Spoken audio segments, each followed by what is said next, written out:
The father of the modern sexual revolution in the Western world is Sigmund Freud.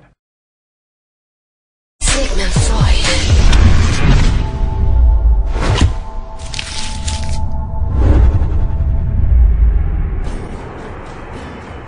He said, quote, "Sexual morality seems to me very contemptible. No single man did more to destroy the family, did more to degrade humanity, than did Sigmund Shlomo Freud. Was the sexual revolution an accident? You will find out the truth right now." Wherever the globalist media reaches on this planet, there is an ongoing sexual revolution. It should be called sexual dehumanization. In traditional Western culture, sex is idealized and embedded with the idea of family, children, and the deep and sacred respect for love between a man and a woman, and marriage as a beautiful, even holy institution. A perfect example is the veneration of womanhood, fidelity, and purity as expressed in countless artworks of the Virgin Mary. The Madonna is also venerated in the Muslim Quran, which defends Mary from the Jewish Talmudic slanders that claim Mary was a whore and Jesus a bastard. The media of the Western world, and thus of the whole globe, has become a weapon of mass destruction of the highest of human values. The human cost has been enormous. Hundreds of millions of families have been destroyed. Children now commonly grow up without fathers. Sexually rooted epidemics, including STDs, hepatitis, and HPV, are soaring.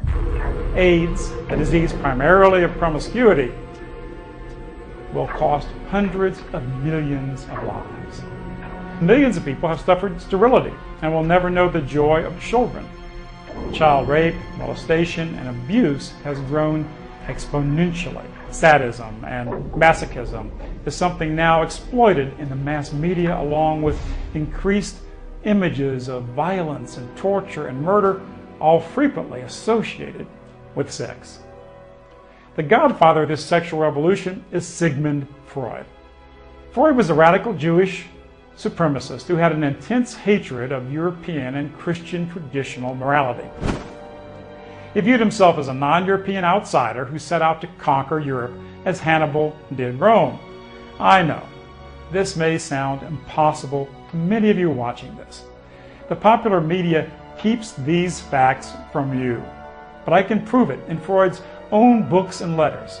Some academics know it, but you are not permitted to know it. Freud says all this explicitly.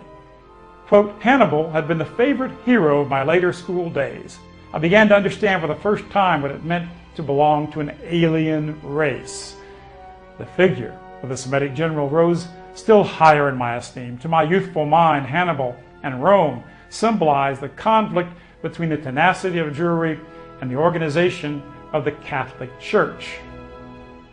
Now, Freud makes his supremacist viewpoint very clear in a letter to a Jewish woman who intended to conceive a child by a Gentile in order to heal the rift between Jews and Gentiles in psychology. His words were, quote, "I must confess that your fantasy about the birth of the Savior to a mixed union does not appeal to me at all.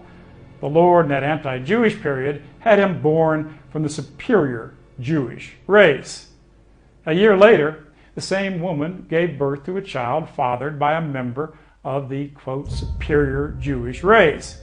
And Freud responded, "I am, as you know, cured of the last shred of my predilection for the Aryan cause, and would like to take it that if the child turned out to be a boy, he will develop into a stalwart Zionist.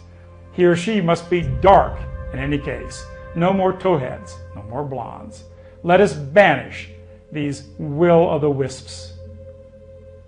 So now you know that the most famous Jew of modern European history was actually an anti-Gentile Jewish supremacist.